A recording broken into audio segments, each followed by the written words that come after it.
Bom dia para esse domingo, que agora são, eu não estou com o relógio aqui, mas agora são 10h24, 10h25.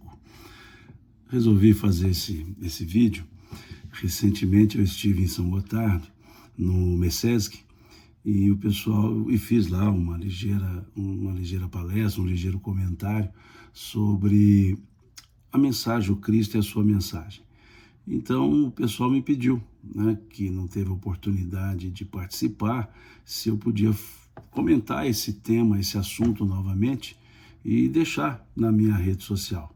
Então, esse domingo pela manhã estou um pouco mais de folga, então eu falei, deixa eu sentar e conversar um pouco sobre o mesmo assunto. Eu não consigo fazer a mesma palestra que eu fiz lá, porque eu já disse a vocês de outras vezes que eu não tenho palestras prontas, escritas, então nem sempre eu consigo falar aquilo que eu falei em outro local. Eu trato do mesmo assunto e vai muito ao sabor do momento, né? Então, lógico, a gente tem uma linha mestra para poder trabalhar, uma linha mestra, mas os detalhes ali vão alterando. Então, não posso dizer que é a mesma palestra, o mesmo estudo que foi apresentado no MECESC, mas o mesmo assunto, né? E vamos conversar sobre isso, tanto aqui no YouTube quanto aqui no Instagram, né? Como eu sempre faço, YouTube faço simultaneamente, mas com dois aparelhos, né? Um gravado para o YouTube e o outro aqui no Instagram, ao vivo. Então, a proposta que nos foi trazida é que conversarmos sobre a ideia do Cristo e sua mensagem. E eu acho interessante conversar sobre isso. Eu creio que todo cristão, independentemente da escola religiosa a qual pertence ou a qual se liga, tem no Cristo a referência de todo o seu pensamento. Todo cristão, em regra, tem no Cristo o elemento central. Tem na mensagem do Cristo o rito para a sua vida. Quando eu digo o rito, não é ritual, o caminho para a sua vida. A mensagem do Cristo para os cristãos é uma mensagem de abertura de consciências. É uma mensagem que chama ao pensamento, chama à reflexão. Então, essa é a ideia de nos chamar cristãos, em outras palavras, de seguirmos ao Cristo. E por que eu falo seguir ao Cristo? Lógico, cada um tem a sua religião, e eu respeito muito isso. O respeito à escolha religiosa, ou melhor dizendo, à identidade religiosa, é algo que todos nós devemos ter. Não existe uma religião melhor, uma religião pior. Existe a religião com a qual eu me identifico e uma religião cujo conteúdo esclarece as minhas dúvidas ou as dúvidas de cada um de nós. Então eu sempre digo que a melhor religião é aquela que responde aos questionamentos daquele que a segue. E assim, todas são boas.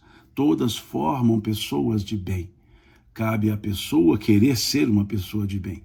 E as religiões cristãs, em regra, buscam nos ensinos do Cristo o elemento fundamental. E eu falo isso porque as matérias contidas nos evangelhos, elas podem ser divididas em 5 partes. Os atos comuns da vida do Cristo ou da vida de Jesus, as palavras que serviram para estabelecimento de dogmas, os milagres, as predições e o ensino moral. Vejamos, 5 partes. Atos comuns da vida do Cristo são os atos do dia a dia, são as circunstâncias naturais da vida. Atos comuns da vida do Cristo, por exemplo, nasceu em Belém. Outros historiadores dizem nasceu em Nazaré. Há historiadores que afirmam que foi em Belém, Há historiadores que afirmam que foi em Nazaré. Os atos comuns da vida do Cristo geram controvérsias. Tinha irmãos? Afirmam alguns. Não tinha irmãos? Afirmam outros. Controvérsias. Controvérsias que não serão solucionadas. As palavras que serviram para estabelecimento de dogmas. Dizem Jesus era Deus. Outros dizem não, Jesus não era Deus. Os que dizem Jesus era Deus baseiam-se na ideia da sua fala que meu pai e eu somos um. E aí outros dizem, mas essa fala é um simbolismo. Ele não quis dizer que ele e Deus são as mesmas pessoas. Outros dizem, não, ele quis dizer que ele e Deus são as mesmas pessoas. E aí aqueles que entendem que não dizem, mas então os apóstolos também são Deus? Claro que não, dizem outros. Não, mas por que você diz que os apóstolos são Deus? Porque também está escrito, Jesus dizendo aos apóstolos, eu estou em vós, vós estáis em mim e nós somos um, no Pai. Ah, mas isso é simbólico, dizem uns. Então vejamos que palavras que serviram para estabelecimento de dogmas também são controversas. Os milagres. Há aqueles que dizem que Jesus fez o milagre, entendendo por milagre a derrogação de leis de Deus, a revogação da aplicabilidade das leis naturais. E aqueles que dizem que não houve milagre, dizem que as leis de Deus não podem ser contrariadas, porque se elas forem contrariadas, elas não são lei de Deus. Se as leis de Deus podem ser derrogadas, é porque elas não são imutáveis, e Deus é imutável, então suas leis não podem ser mutáveis. Mas outros dizem, não, mas Jesus tinha esse poder. E outros dizem, não, milagre não é fazer aquilo que é impossível, mas aquilo que é desconhecido pela grande maioria. Quando olha o outro fazendo, acha que aquilo é algo impossível de ser feito e que foi feito. E dizem outros ainda que aquilo que Jesus fez podia ser feito por quaisquer outras pessoas, porque ele havia dito, se tiverdes fé, podereis fazer as coisas que faço e até mais. Então vejam, controverso novamente, é um tópico controverso. As predições, Jesus previu o final dos tempos, e dizem outros, não, Jesus não previu o final dos tempos. Não, mas sim, dizem alguns, está lá no capítulo 24 do Evangelho de Mateus, o sermão profético, e dizem outros, não, esse sermão não é um sermão profético no sentido de terminalidade, mas um sermão profético no sentido de mudança da humanidade, de mudança de período. E os que defendem a ideia que Jesus previu o final dos tempos, dizem, não, mas lá está escrito que haveria rumores de guerra, guerras, nações contra nações, o amor de muitos se esfriaria. E também está escrito, dizem outros, que não era o fim, era só o começo. Não, mas dizem outros, lá está escrito que quando o evangelho do reino estiver espalhado sobre toda a terra, aí chegará o fim. E alegam outros, mas se o fim é quando o evangelho estiver espalhado sobre toda a terra, não há por que ter o fim, porque aí são as beatitudes que serão exercidas. Mais uma vez, controverso. Mais uma vez, gera diferença interpretativa. E a última parte, a quinta parte, a moral do Cristo. O que é a moral do Cristo? Aquilo que ele nos ensinou. Amai-vos uns aos outros. Não há controvérsia. Ele disse, amai-vos uns aos outros. Não há senão, não há uma exclusividade. Ele disse, amai-vos uns aos outros. Ele disse claramente, não vos preocupeis com o dia de amanhã, falando-nos do equilíbrio. Os seus ensinos, as suas palavras, elas não geram controvérsias. Então, dessas 5 partes, as 4 primeiras, atos comuns da vida do Cristo, palavras que serviram para estabelecimento de dogmas, milagres, predições, sempre foram controversas. Sempre gerou controvérsia. Agora, a sua moral, não.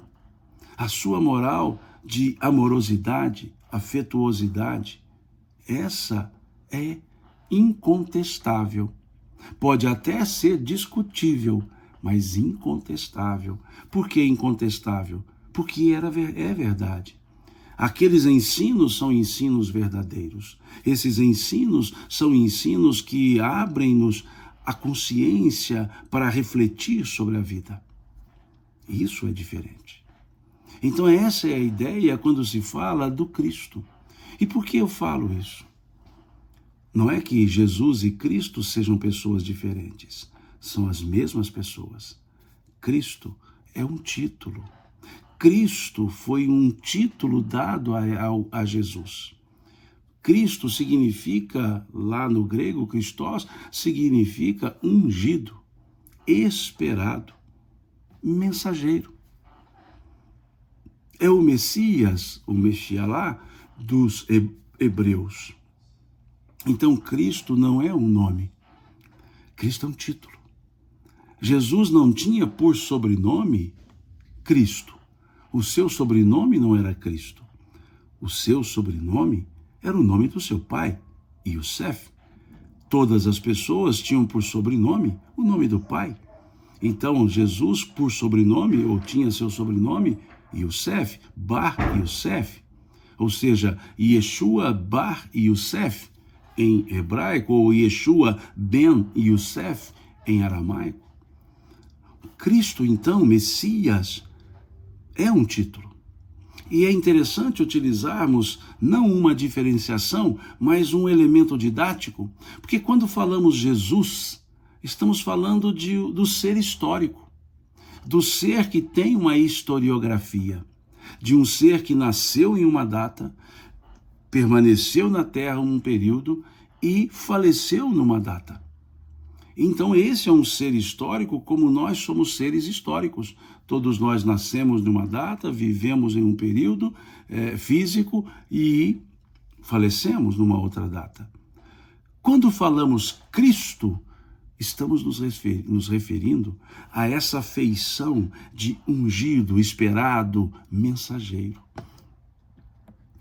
Aí estamos falando dessa figura, desse ser que transcende ao tempo, de um ser que é atemporal.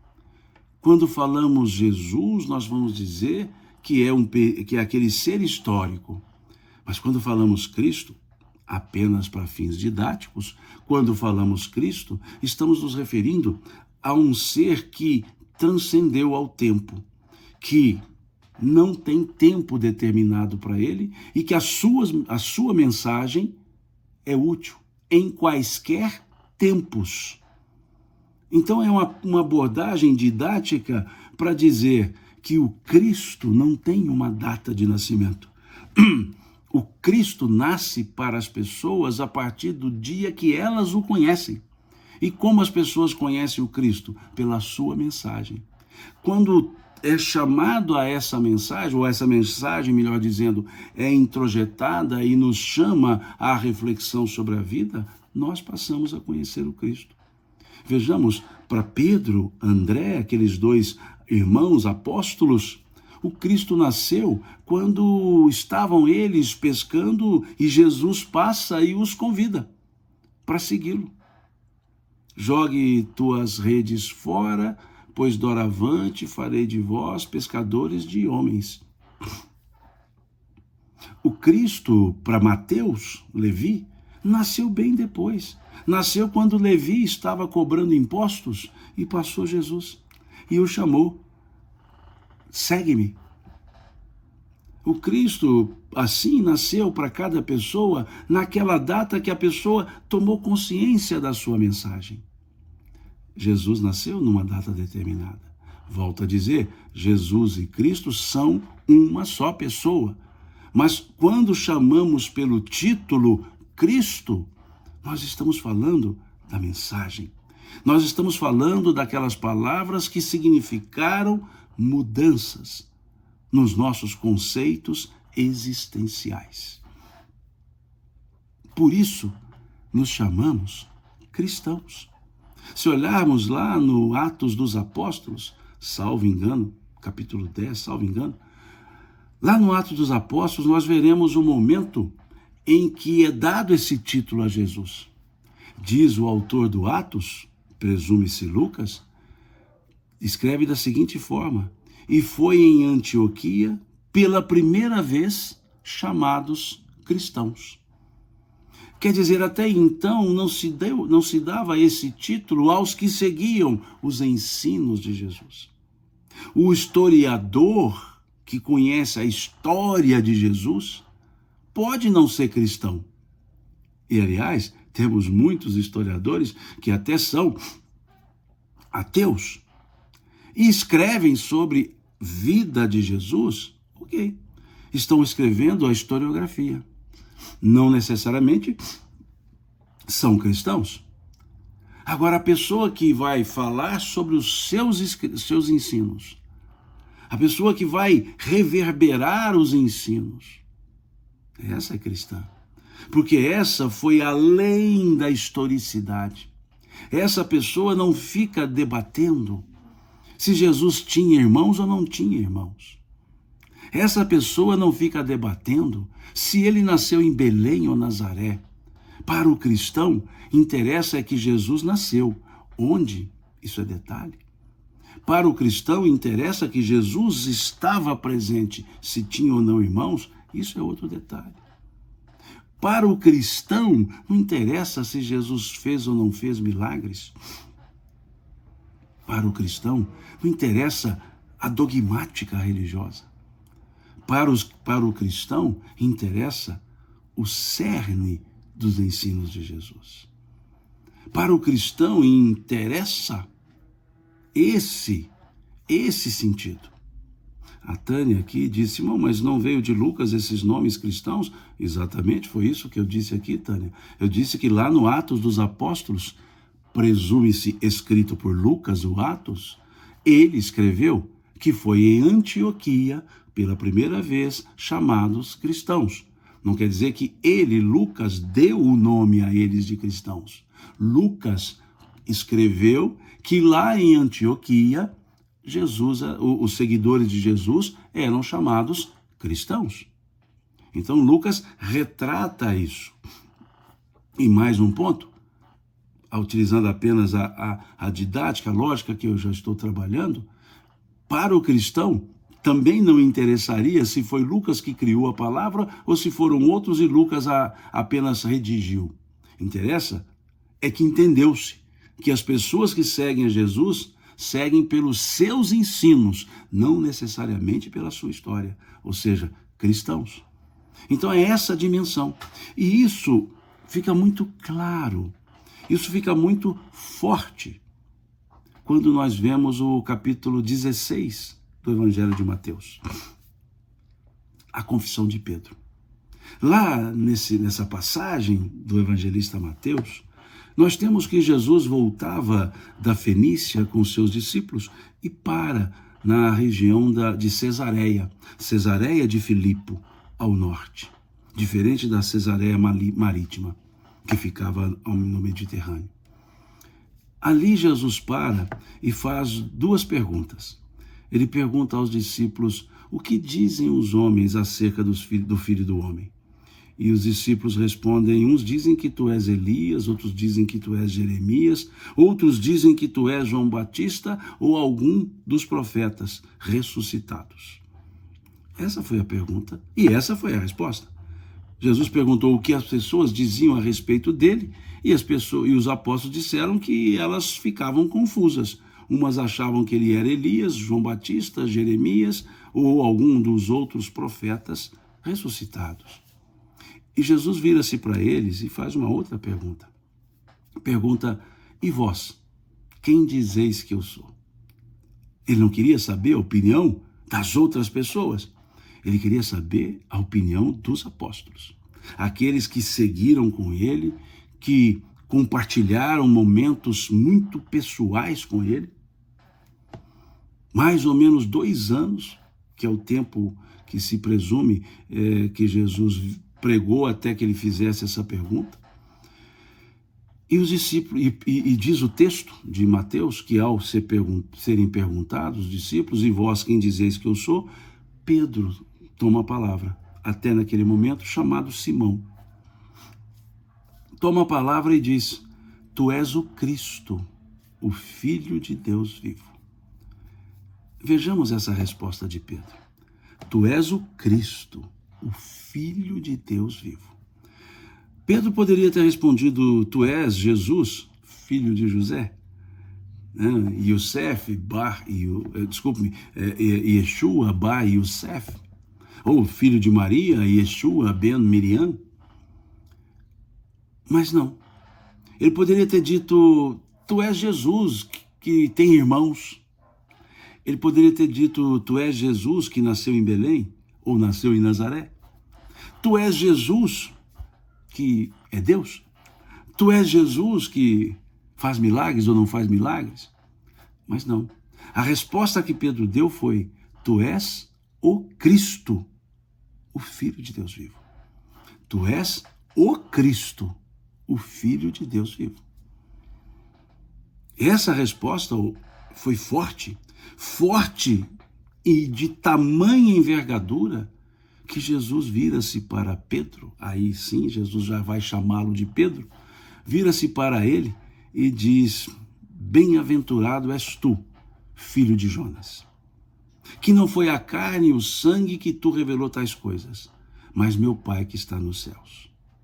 Vejamos essa resposta de Jesus. Bem-aventurado és tu. Quer dizer, Jesus ficou encantado com aquela resposta. Bem-aventurado és tu. E foi tão séria a resposta que Jesus, naquele momento, não chama Simão pelo nome de Simão. Ele chama a Simão pelo sobrenome dele. Bar Jonas, Bar Yohanan, quer dizer, filho de Jonas, filho de João. Veja, Bar Yohanan, Bar Joná, filho de Jonas, filho de João.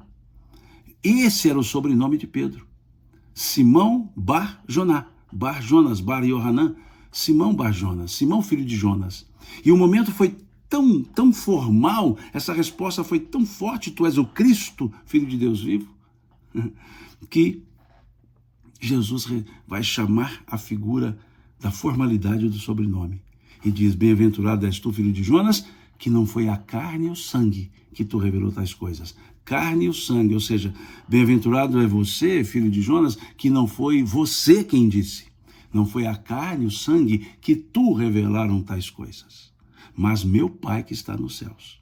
Em outras palavras, Jesus disse a ele: bem-aventurado é você, Pedro, ou você, Simão, filho de Jonas, que não foi você quem disse, mas você disse por inspiração divina. Essa fala não veio de você. Essa fala veio de Deus. Foi isso que Jesus respondeu para ele. E qual fala? Tu és o Cristo, o Filho de Deus vivo. Tu és o Cristo, o Filho de Deus vivo. É esse o ponto. É esse o elemento. E foi ali, naquela passagem, que Jesus coloca o apelido, sobre um outro nome a Pedro. Doravante tu serás chamado Kefas, ou seja, rocha, não é pedra, rocha. Tu serás chamado Kefas. Pedra é Kefos. Tu serás chamado rocha, e sobre essa rocha edificarei minha igreja. Sobre essa pedra, que depois aí não é rocha que ele usa, pedra, edificarei minha igreja. Ou seja, sobre essa revelação que você disse, sobre essa fala que você disse. Porque Pedro era rocha e a fala dele era pedra. E é interessante que o apóstolo Pedro, lá na sua epístola primeira, vai dizer que Cristo é a pedra angular. Que ele, Pedro, poderia ser pedra, mas pedra de tropeço, dizia ele. Ele disse: Cristo, Jesus é a pedra angular. O Cristo é a pedra angular, é a pedra de ângulo. Então aquela revelação de Pedro, tu és o Cristo, foi tão forte que Jesus disse: sobre essa pedra, sobre essa revelação é que a igreja será edificada. Sobre o Cristo, sobre a mensagem do Cristo. Essa é a pedra onde a igreja se solidifica, a eclesia se edifica. E aí ele diz, e as portas do inferno sobre ela não prevalecerão. Sobre ela, o Cristo. Porque na mesma passagem, lá mais no final da passagem, depois leiam lá o capítulo 16 de Mateus, a revelação de Pedro. Nessa mesma passagem, Jesus diz assim, o evangelista, aliás, diz assim, e começou Jesus, a partir de então, começou Jesus a dizer que era necessário ir a Jerusalém, padecer dos anciãos, ser morto e crucificado e ressuscitar no terceiro dia. E quando assim acontece, essa fala, Pedro chama Jesus apartadamente e diz a ele, mestre, de forma nenhuma deixaremos que tais coisas te aconteçam. E Jesus vira-se para Pedro e diz, afasta-te de mim, Satanás, que me é motivo de escândalo. Veja Jesus dizendo para Pedro, afasta-te de mim, Satanás. Antes Jesus disse, bem-aventurado és tu. Então veja, Pedro, uma pessoa como quaisquer outras, tinha os seus momentos de altos e baixos. Ali foi chamado de bem-aventurado, ali foi chamado de Satanás. Sobre essa questão volúvel é que a igreja estaria edificada? Ou sobre aquela fala coerente, forte, tu és o Cristo, o Filho de Deus vivo. Por isso, a revelação de Pedro é importante, porque a revelação do Cristo, a mensagem, o ungido, e não o ser historiografado, a mensagem é a base da eclesia, da igreja com I maiúsculo, não das instituições chamadas igrejas, mas da ideia, daquela união de pessoas chamada igreja. Então é interessante perceber isso. Aqui o Bartolomeu pergunta, ou afirma, não sei, Simão, todos os apóstolos conviveram com Jesus. Os apóstolos, sim. Aqueles 12 indicados, sim. Aquele 13º escolhido, Matias, sim. Mas há um apóstolo, assim chamado, muito chamado na exegese de o 13º apóstolo, esse não conviveu, Paulo de Tarso. Paulo de Tarso é tido como o 13º apóstolo, né? pela exegese. Esse não conviveu com Jesus, mas esse se encontrou com Cristo. Esse não conviveu com a história de Jesus, mas ele se encontra com Cristo. Ele se encontra com ele. Por isso ele dizia que ele também era apóstolo. Por isso ele dizia que era um apóstolo. Por isso, quando era perguntado a Paulo qual era o fundamento para ele se dizer cristão e apóstolo, ele dizia, o Cristo me chamou. O Cristo me chamou. Por quê? Por causa daquela passagem em que ele se encontra com Cristo depois já de anos da crucifixão, e ali nasce um novo Saulo, um novo Paulo, né? Aliás, um novo Saulo, Paulo. Então, ele também foi um apóstolo, mas não conheceu diretamente Jesus, mas conheceu toda a mensagem, conheceu o Cristo. E é interessante, porque há uma das falas do apóstolo Paulo, em que ele diz, já não sou eu mais quem vivo, mas o Cristo quem vive em mim. Então veja, ele não disse, mas é Jesus quem vive em mim, ou seja, não é a historicidade, é a mensagem. Jesus vive em nós, por meio da sua mensagem. Por isso nós nos chamamos cristãos. Seguimos a Cristo, seguimos a mensagem. Volto a dizer, Jesus e Cristo são as mesmas pessoas. Estou apenas fazendo esse elemento didático para falar do porquê cristãos. Do porquê cristãos. Mais vale conhecer a mensagem que Jesus deixou do que a história dele. Se tivermos que optar em conhecer a história e conhecer a mensagem, melhor conhecer a mensagem. Porque a mensagem nos faz cristãos. Conhecer a história de Jesus nos faz historiadores, que assim seja. Agora, o ideal é conhecer os dois. Conhecer a história de Jesus e conhecer a mensagem. E é interessante também um outro aspecto.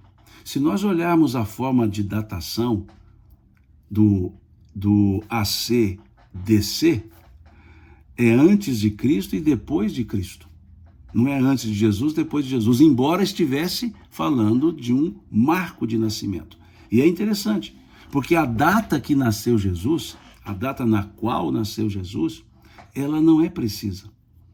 Há quem diga que a data que foi dita que ele teria nascido, a data, foi 6 anos antes. Ou 6 anos depois, desculpe, do nascimento dele. Ou seja, na realidade, Jesus teria nascido 6 anos antes dele. Ou seja, 6 anos antes daquela data que disseram. Por uma questão de erro de datação feita pela transliteração do calendário hebraico, calendário romano, para o calendário gregoriano.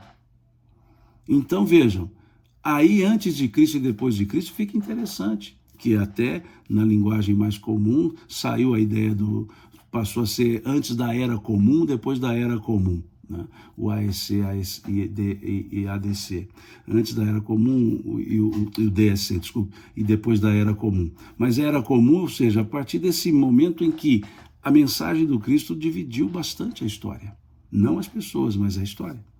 Então essa figura é interessante.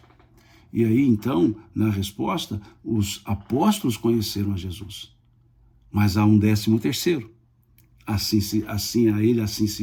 se chamou Paulo de Tarso, que não conheceu Jesus, mas conheceu a mensagem. A mensagem. Então, esse aspecto de Cristo, de o Cristo e a sua mensagem, nos leva a refletir sobre essa mensagem. Mensagem libertadora. Não é uma mensagem, desculpe a forma, mas não é uma mensagem salvadora. É uma mensagem libertadora. E por ser libertadora, essa mensagem do Cristo salva. Então vejamos, Salvador é aquele que entra, por exemplo, estamos presos, abre a cela, pega e carrega nos braços. Libertador é aquele que abre a cela e diz, venha. E é interessante isso. Quando Jesus, por exemplo, curou, entre aspas, ressuscitou a filha de Jairo, ele não a pegou pelo braço e a colocou de pé. Ele disse a ela, Talita cum. Talita cum quer dizer, menina, levanta, acorda, levanta.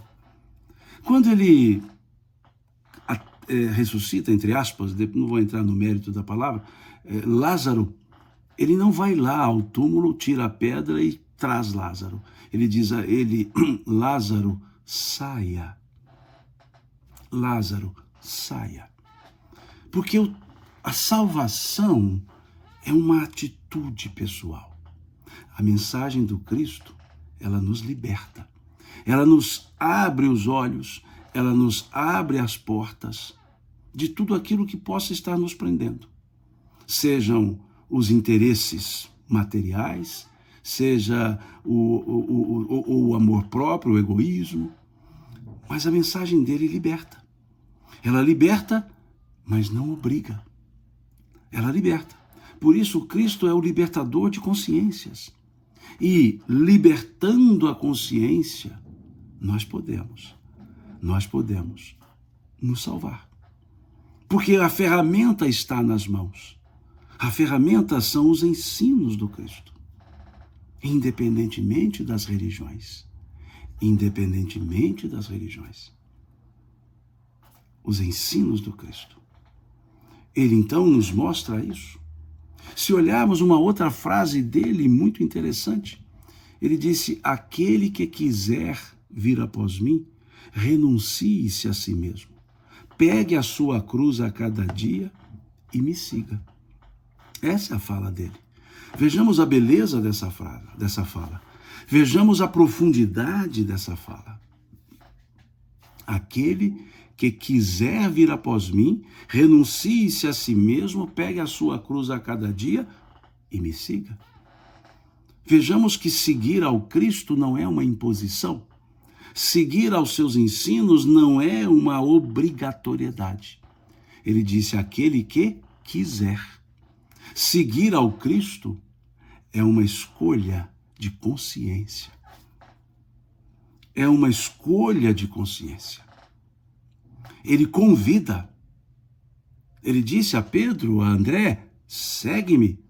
E eles optaram em segui-lo. Ele disse a Mateus, a Levi, levanta e segue-me. Levanta e segue-me. Ele passou a segui-lo. Veja, foi uma opção de Levi. E assim com cada um dos apóstolos. Assim com cada uma das pessoas.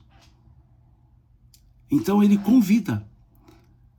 O convite vai ecoar ou não, dependendo da vontade da pessoa que ouve. Então ele disse, aquele que quiser vir após mim, não se impõe a ninguém nenhum pensamento religioso. Abraça-se às religiões, ou abraçamos as religiões, por uma identidade. E não faz com que a minha religião seja melhor do que a do outro. Não. Não faz com que a do outro seja melhor. As disputas entre as religiões não são por causa do Cristo.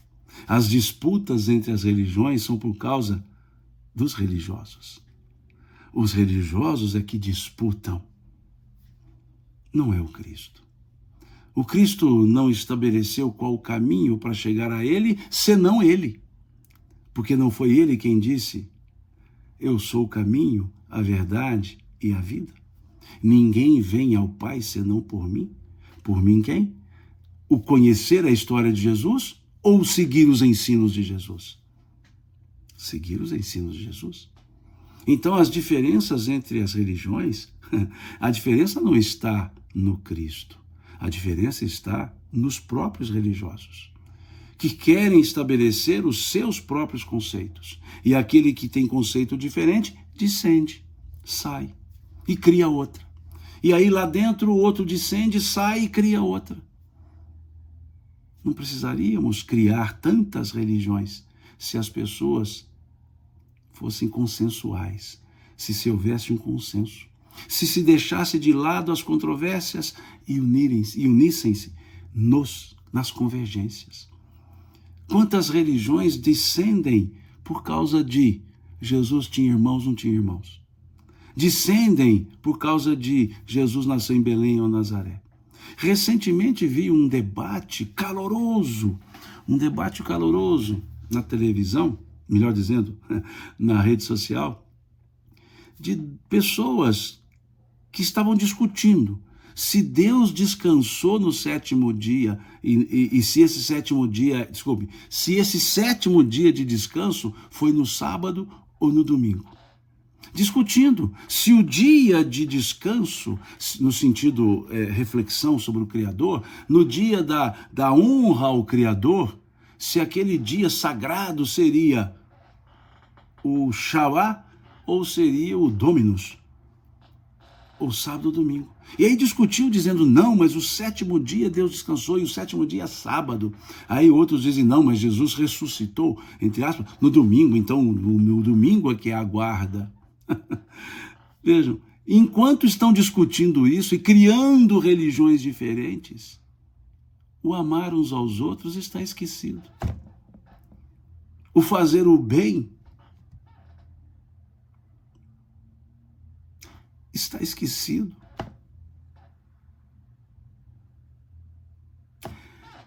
A mensagem do Cristo não é para dissensão. Ela é para convergência.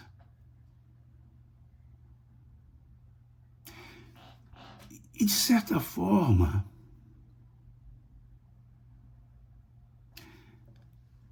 entristece-nos ver as batalhas entre as religiões. Não se entendeu o amor, que é o cerne dos ensinos do Cristo, de Jesus, do Cristo. Então, é importante perceber que esse seguir a Jesus é um ato pessoal. Aquele que quiser vir após mim, Renuncie-se a si mesmo é a segunda parte da frase. Renuncie-se a si mesmo. O que significa isso? Deixe de lado o personalismo. Deixe de querer ser o dono da verdade. Deixe de lado o egoísmo. Essa é o grande pedido feito para seguir ao Cristo. Aquele que quiser vir após mim, vontade, renuncie-se a si mesmo. Em outras traduções, negue-se a si mesmo. Entendendo que vai segui-lo. Para segui-lo, não podemos nos colocar maior do que ele. E quantas pessoas, quantos religiosos, quantas pessoas, referências, tentam ser maior do que o Cristo, querendo dizer o que ele quis dizer. E aí nascem as dissensões, porque não se entendeu aquela frase belíssima de Jesus, quando os apóstolos estavam discutindo quem seria o maior dentre eles, quem substituiria, quem estaria à direita do Pai, depois que a mãe de João e Tiago, esposa de Zebedeu, havia dito a Jesus para colocar um filho dela à direita, outro à esquerda. Jesus, ouvindo aquilo, ele disse: no mundo vós tendes os governadores que vos dirigem. Não será assim dentre vós. Aquele que quiser ser o maior, seja o que mais sirva. Olha que coisa interessante.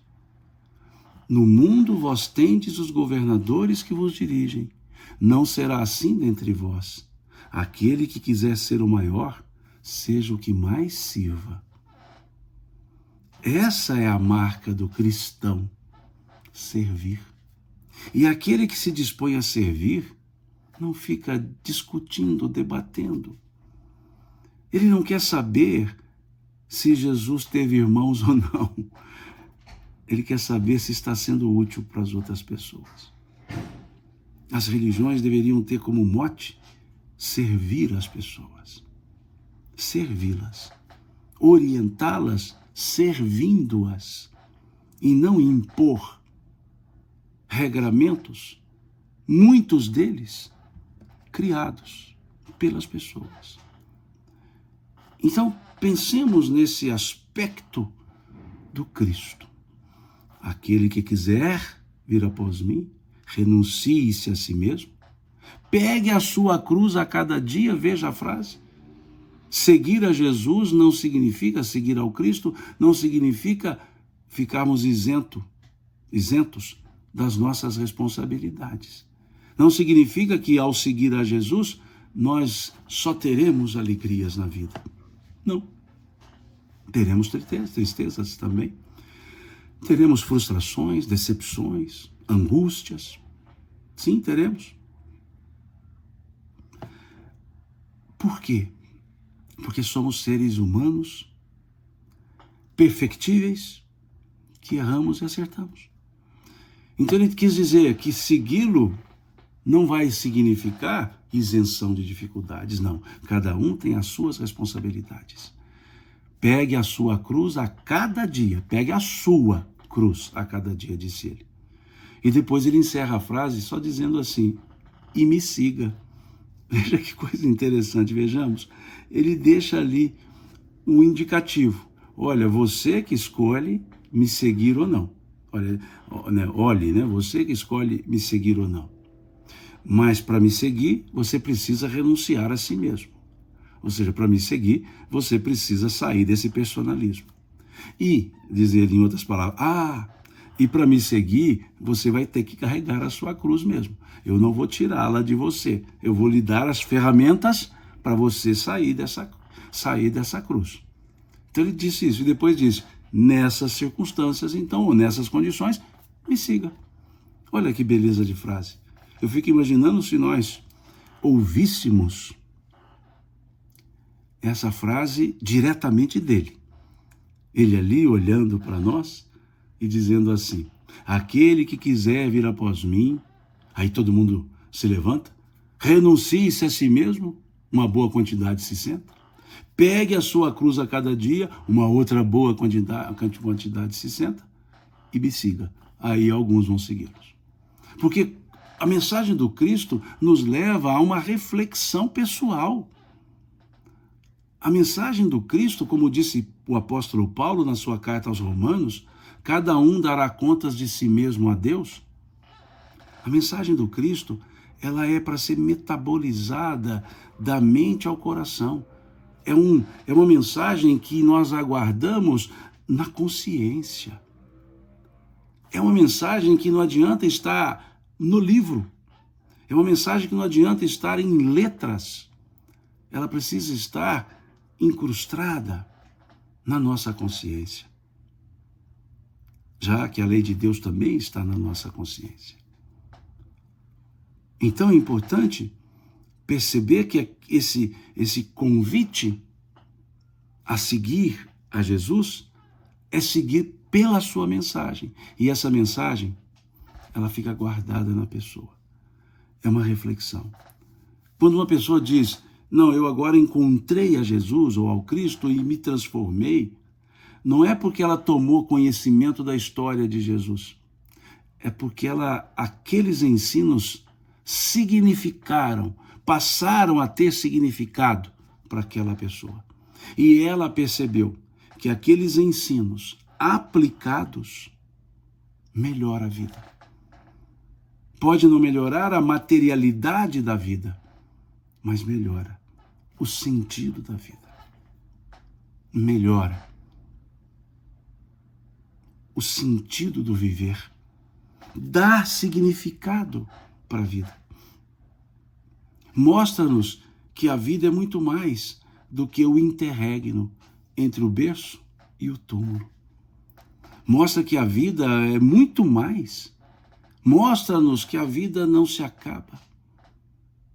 Mostra-nos que sim, precisamos dos elementos materiais, claro, senão nós não viveremos materialmente. Precisamos do vestir, do comer, do beber, precisamos. Mas ele também disse que isso sabe bem Deus que nós precisamos. Mas nos pediu que olhássemos um pouco diferente, sem perder, sem prejuízo das coisas materiais, trouxéssemos as coisas transcendentais, as coisas espirituais. Porque ele disse, lá no Sermão do Monte, não vos preocupeis com o que haveis de vestir, pelo que haveis de beber, pelo que haveis de comer, pois meu Pai bem sabe que necessitais dessas coisas. Buscai primeiro o reino de Deus e a sua justiça, e essas outras coisas ser-vos-ão acrescentadas. Ele não disse buscai unicamente o reino de Deus. Ele disse buscai primeiramente o reino de Deus. Se ele tivesse dito buscai unicamente o reino de Deus, era uma alienação à vida material e nós pereceríamos em termos materiais. Então Jesus não condenou o ter. Ele ressaltou que para termos, primeiro deveríamos ser. Quando ele diz buscai primeiro o reino de Deus e essas outras coisas ser-vos-ão acrescentadas, é preciso que nós nos perguntemos o que é o reino de Deus? O que é o reino de Deus? Se nós olharmos o capítulo 13 do Evangelho de Mateus, capítulo 13, nós veremos as parábolas do reino. A parábola do semeador, a parábola do joio, a parábola da pérola, a parábola do tesouro no campo, a parábola do fermento. Nós veremos 5 parábolas importantíssimas que nos falam do reino de Deus. E todas elas, ou em todas elas, nós veremos um elemento comum nessas palavras. Algo que as coloca no mesmo patamar, que é a interioridade, a interiorização. Vejamos, ele disse a parábola do peixe, da pesca, né, da rede. Onde se pesca um peixe? Dentro da água. Ele falou a parábola do joio e do trigo. Onde se planta uma semente? Dentro do suco. Ele falou da parábola do fermento. Onde age o fermento? Dentro da massa. Ele falou da parábola da pérola. Onde se encontra uma pérola? Dentro de uma ostra. Ele falou da parábola do tesouro dentro de um campo, ou seja, o tesouro estava dentro de um campo. Ele falava de dentro, ou seja, interiorização. E em todas essas palavras, o início era: o reino de Deus é semelhante a. Então, ali nas parábolas está Jesus nos chamando a atenção para perceber que o reino de Deus não é fora, o reino de Deus é dentro. É dentro. E ele foi dizer também, mais abertamente, o reino de Deus não vem com aparências exteriores, pois o reino de Deus está entre vós, dentro de vós, está no meio de vós. Ou seja, o reino de Deus externo é uma reverberação do sentimento interno. Então, quando ele disse lá, buscai primeiro o reino de Deus e a sua justiça, ele está dizendo, buscai primeiro o equilíbrio íntimo. Entra na tua consciência e avalia como ela está. Porque uma consciência justa, uma consciência tranquila, nos permite adquirir muitas coisas externas sem prejuízo a ninguém. Aquele que traz a consciência tranquila, ele vai crescer materialmente, sem tirar nada de ninguém. Mas aquele que só olha o externo, só olha o material, ele pode crescer muito e tirando coisa dos outros.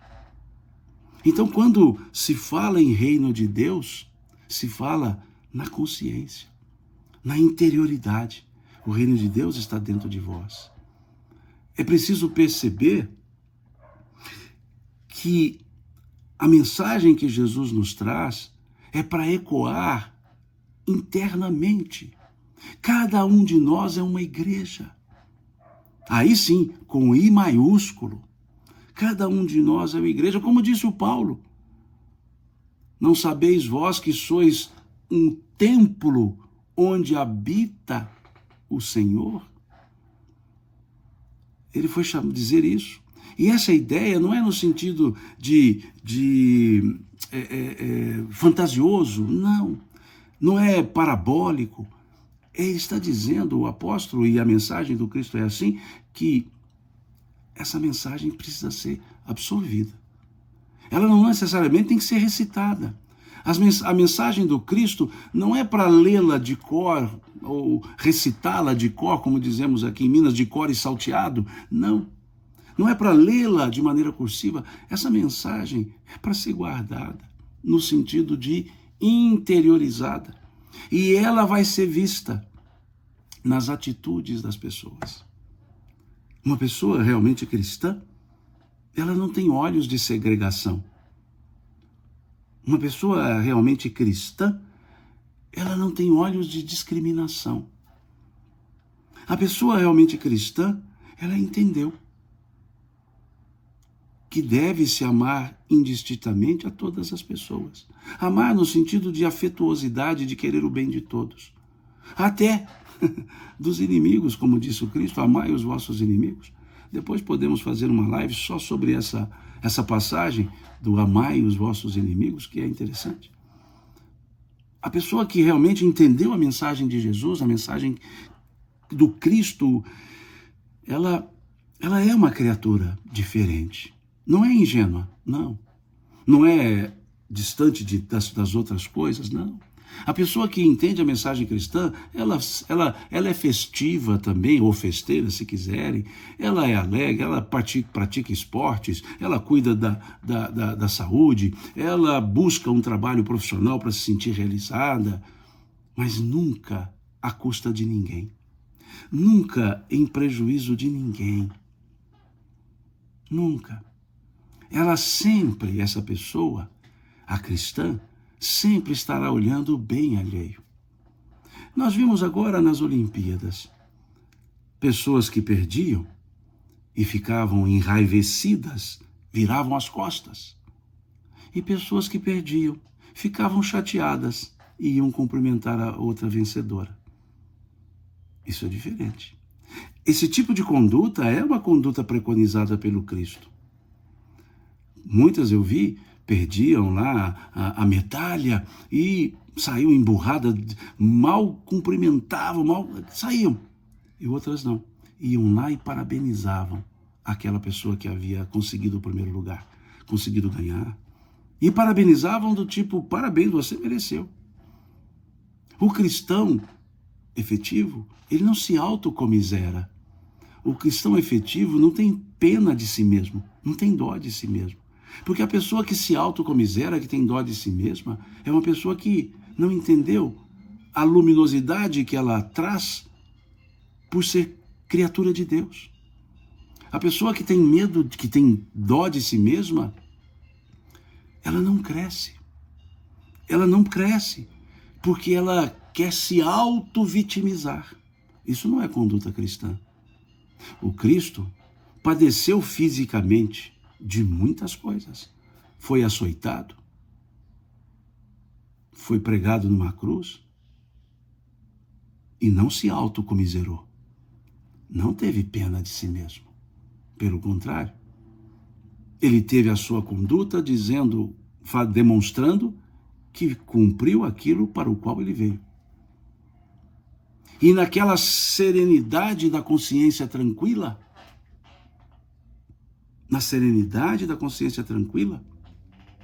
ele, pregado em uma cruz, olha para as pessoas que estavam ali vendo como um espetáculo, ou até dizendo crucifiquem-no. Ele olha para aquelas pessoas e diz, Pai, perdoa-os, eles não sabem o que fazem. Talvez qualquer um de nós ficaria ali bravo na cruz, reclamando daquelas pessoas, dizendo que elas são ingratas, ou que elas eram ingratas, mas não. Cristo disse, perdoa-os, eles não sabem o que fazem. A postura cristã, que a mensagem do Cristo nos leva a ter, é justamente essa. É olhar para si, sim. Cuidar de si, sim. Mas percebemos que ninguém é uma ilha. Todos formamos um arquipélago. Cada um tem a sua individualidade, mas vivemos em coletividade e devemos ter essa afetuosidade pelas pessoas. Essa é a mensagem. Por isso que não é algo externo. Não adianta eu ter atitude bem educada se internamente eu sou deseducado. Não adianta eu ter uma atitude bonita para com as pessoas se essa atitude é interesseira. Então são elementos da mensagem do Cristo que nós podemos tirar. A humildade, aquela humildade desde o nascimento de Jesus, nasceu numa manjedoura. A humildade da obediência filial em obedecer a sua mãe lá nas bodas de Caná. A humildade de visitar os publicanos, de até jantar com eles. A exemplificação. Não adianta conhecer algo se não vai praticar esse algo. Leva-se a ideia do Cristo, não necessariamente por palavras, mas por atitudes. Por atitudes. Atribuem a Madre Teresa de Calcutá a seguinte frase: prega o Evangelho, se necessário, com palavras. O que ela estava dizendo? O Evangelho se prega com atitude. É com atitude. É com ação. Se necessário, palavras. Mas palavras soltas, sem a fundamentação prática. Então, pensemos nesses aspectos. Jesus, ele exemplificava tudo que ele ensinava. Ele fazia ensinando e ensinava fazendo. Era a forma dele. O amor é uma outra característica da mensagem do Cristo. Amor. O amor demonstrado naquele choro que ele teve por Lázaro, por exemplo. Vejamos essa ideia de Lázaro, essa passagem. Jesus foi chamado para atender Lázaro e ele disse, essa doença não é para a morte. E não foi na velocidade que as pessoas queriam. Depois ele foi.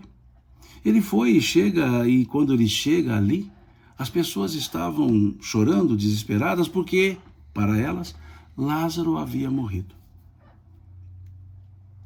E Jesus havia dito antes, essa doença não é para a morte. Ele havia dito, Lázaro não morreu.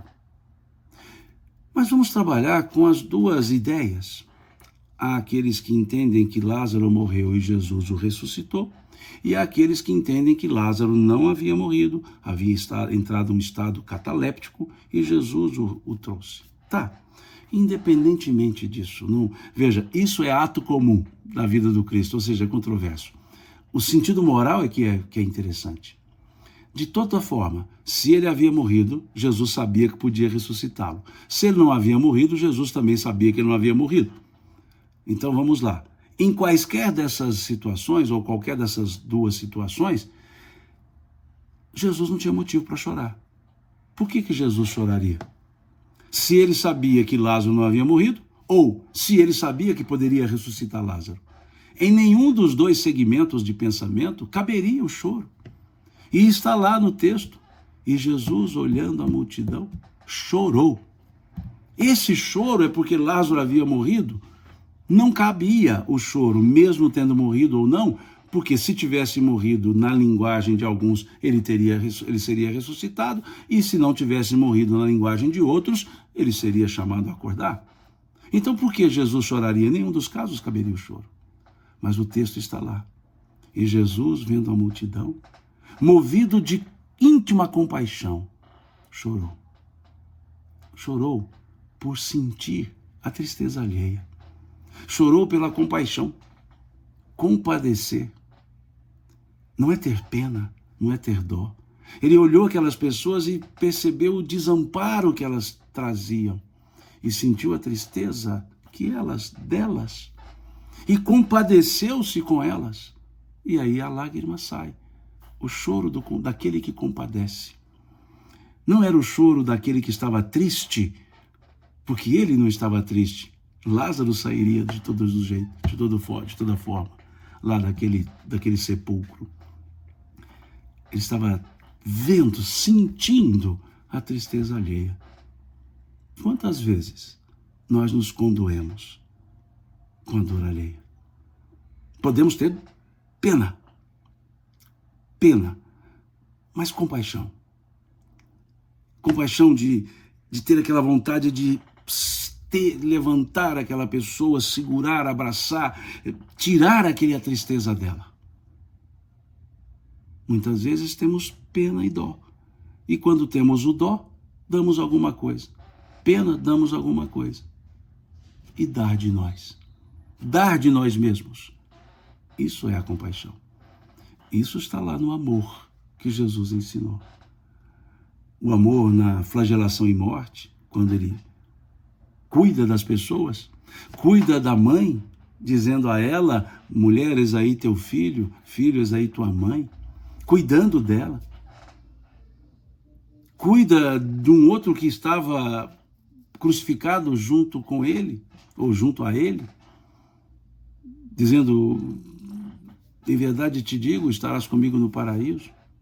Cuida das pessoas que estavam ali crucificando, dizendo, Pai, perdoa-os, eles não sabem o que fazem. O amor que ele demonstrou ali no alto do suplício. E quantos de nós, nos momentos de dificuldades, ficamos ásperos, agressivos com todas as pessoas, como se elas fossem responsáveis pelas nossas tristezas? Atitude cristã do amor. O novo mandamento que ele nos deixou, ele disse, eis que vos dou um novo mandamento, que vos ameis uns aos outros como eu vos tenho amado. Não é só amar uns aos outros, porque isso já estava na lei. Amar ao próximo como a si mesmo já era da lei, não era um novo mandamento. Mas amar ao próximo como Jesus havia amado era um novo mandamento. Vejam, que vos ameis uns aos outros como eu vos tenho amado. Isso sim é um mandamento. Então, esses elementos, esses ensinos do Cristo, Essa mensagem do Cristo nos liberta e nos confere condição de paz. Mas entendendo bem a paz, porque muitos achamos que paz é ausência de problemas. Achamos que paz é ausência de conflitos. E paz não é ausência de conflitos, necessariamente. Paz é um estado de consciência. Jesus disse isso. Eu vos dou a minha paz, eu vos deixo a minha paz, mas não vou-la dou como o mundo a dá. Mostrando que a paz do mundo e a paz dele tem um pouco de diferença. Ele disse, salvo engano, versículo 32 do capítulo 16 de João, salvo engano, ele disse: tenho-vos dito isto para que em mim tenhais paz. No mundo tereis aflições, mas tende bom ânimo. Eu venci o mundo, disse ele. É esse o sentido? No mundo tereis aflições, lógico. Nós as criamos. Mas ele disse, tende bom ânimo. Ter esse bom ânimo, para ter esse bom ânimo, nada melhor do que entender a mensagem do Cristo. De ouvir aquelas palavras dele, como ele disse, não vos deixareis órfãos. Como ele disse, se me amardes, guardareis os meus mandamentos. Me amais, guardareis os meus mandamentos. Como ele disse, não se turbe o vosso coração. Credes em Deus, crede também em mim. Isso confere a paz. Porque justamente paz é a atitude que nós temos, o sentimento que nós temos ante todas as situações. Ante os conflitos, ante os não conflitos. Ante a serenidade e a turbação. Isso é a paz. E isso confere, ou isso a mensagem do Cristo nos oferece. E por fim, ele se colocando claramente a nosso favor, dizendo, vinde a mim, todos vós que estáis cansados, fatigados, e eu vos aliviarei. Tomai sobre vós o meu jugo, e aprendei de mim, que sou manso e humilde de coração, e encontrareis refúgio para as vossas almas, pois leve é meu fardo e suave é meu jugo. Vinde a mim. Esse vinde a mim é conhecer a história de Jesus? Ou abraçar a mensagem de Jesus? Vinde a mim é entrar nas celeumas dos religiosos que somos, ou mergulhar na serenidade de uma mensagem que nos liberta. Essa mensagem que é refúgio para nossas almas. Como disse o Cristo, encontrareis refúgio. Refúgio. Então pensemos nisso. Entendamos que ser cristão não é necessariamente pertencer a uma religião e se dizer religioso. Ser cristão é viver a mensagem do Cristo. E muitas pessoas que não professam uma religião vivem a mensagem cristã. Muitas pessoas que não levantam bandeiras de religiões vivem a mensagem cristã. Sejamos religiosos, ótimo, porque é a coletividade das pessoas. Sejamos religiosos. Digamos-nos cristãos, ok, mas vivenciemos, sintamos a mensagem do Cristo. Sintamos, porque aí sim, a ideia de ser cristão, ela dá uma alegria. Por quê? Porque estamos próximos a uma mensagem que nos liberta. É essa a reflexão de hoje. Vi aqui pessoas postando, dizendo para fazer todo domingo, nem sempre eu consigo. que hoje realmente eu recebo muitas mensagens, como é que o pessoal gosta de falar, inbox. Eu recebo muita mensagem no privado pedindo para falar de alguns temas. E esse foi um pedido feito, várias pessoas que não puderam assistir lá ao MECESG queriam que eu trabalhasse o assunto. O assunto, sim. Agora, a mesma fala, não. Eu disse isso no início. Quando me pedem para falar, Simão, repete aquela palestra que você fez. Eu não consigo repeti-la porque eu não as tenho marcada, escrita, gravada, assim. Eu tenho o assunto e a linha mestra de conversa. Então, o assunto eu trouxe de novo. Não necessariamente do mesmo jeito que levei lá ao MECESG. Muito obrigado a vocês pela paciência de acompanhar aqui, tanto no YouTube quanto tanto no YouTube quanto no Instagram, acompanhar aqui a fala e, quando possível, retorno, né, com outros temas, com outros assuntos. E fique à vontade, como vocês já fazem mesmo. Muitos me mandam mensagens sugerindo temas, sugerindo assuntos. Quando for possível, aqui eu volto para fazer essas lives. Bom, boa semana para todos nós. Aqui estamos começando a semana no domingo, com as bênçãos de Deus, com esse abraço da mensagem do Cristo, nos libertando para o dia a dia. Muito obrigado, e como bom mineiro, né, agradeço sempre dizendo: Deus lhes pague. Até uma próxima oportunidade.